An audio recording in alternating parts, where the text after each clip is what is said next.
कुनै पनि सामान सारिएको छ।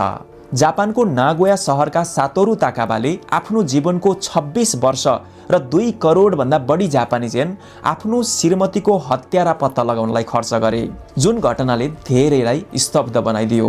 आज नागोयामा घटेको एउटा सत्य घटना तपाईलाई सुनाउँदैछु, जसले आफ्नो श्रीमतीको हत्यारा पत्ता लगाउनलाई टेक्नोलोजीलाई पर्खेर बसिराखे र जापान सरकारलाई कानुन नै परिवर्तन गर्न बाध्य पारे।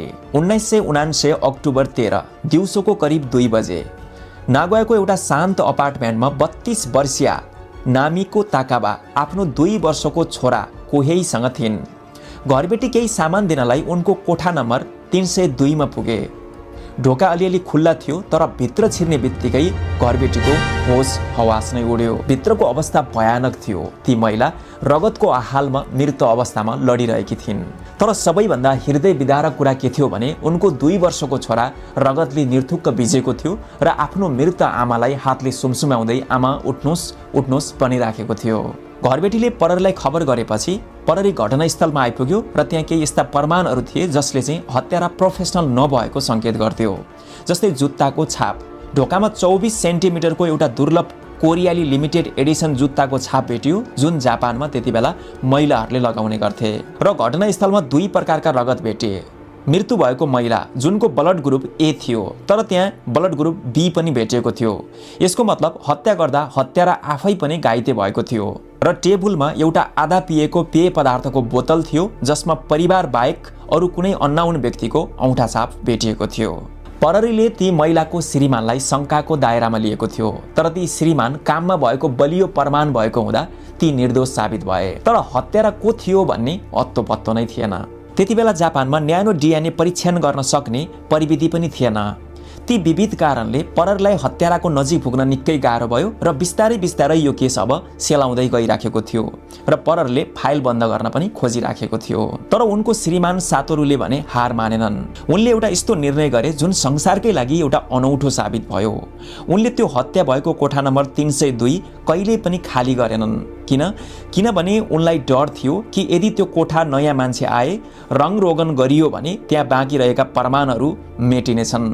उनीले त्यो खुनले लतपत भएको कोठा र सामानहरू जस्ताको तस्तै राख्ने निर्णय गरे, किनकि उनलाई सानो आशा थियो एक दिन जापानमा प्रविधिको विकास हुनेछ र यो खुनको माध्यमबाट मैले आफ्नो श्रीमतीको हत्यारालाई पत्ता लगाउनेछु।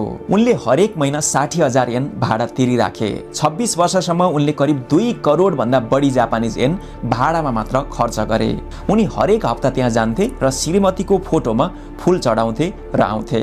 अब यो घटना घटेको धेरै समय बिति पनि सकेको थियो र त्यति बेला जापानमा एउटा नियम थियो, कुनै पनि हत्याको केस 15 वर्षभन्दा बढी चलाउन पाइँदैन थियो। अर्थात् 15 वर्षपछि ती हत्यारा भेटिए तापनि उसलाई कुनै पनि किसिमको कारबाही हुँदैन थियो। त्यसैले उनको श्रीमान सातोरुले अन्य थुप्रै पीडितहरूलाई सोशल मिडियाको थ्रु जम्मा गरे र सरकारको यो नियम विरुद्ध उनले आन्दोलन गर्न थाले। र फाइनली 2010 मा जापान सरकारले यो कानुनलाई सधैँका लागि खारेज गर्यो। अब अपराधी जति वर्षपछि भेटिए तापनि सजाय भोग्नै पर्ने कानुन बन्यो। समय बित्दै गयो। सन् 2024 मा पररले डिएनए प्रविधिको प्रयोग गर्यो, जसले एउटा सानो रगतको थोपाबाट पनि अपराधीको नजिक पुग्न मद्दत गर्थ्यो। अनुसन्धानका क्रममा एउटा पुरानो कुरा बाहिर आयो।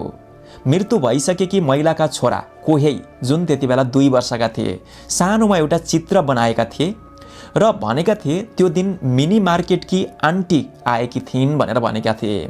पररीले उनको श्रीमानको पुरानो चिन्जानका मान्छेहरूको सूची निकाल्यो। त्यहाँ एउटा नाम थियो यासुफुकु कुमिको। याद गर्नुहोला, यासुफुकु कुमिको श्रीमानको हाई स्कुलकी साथी थिइन्।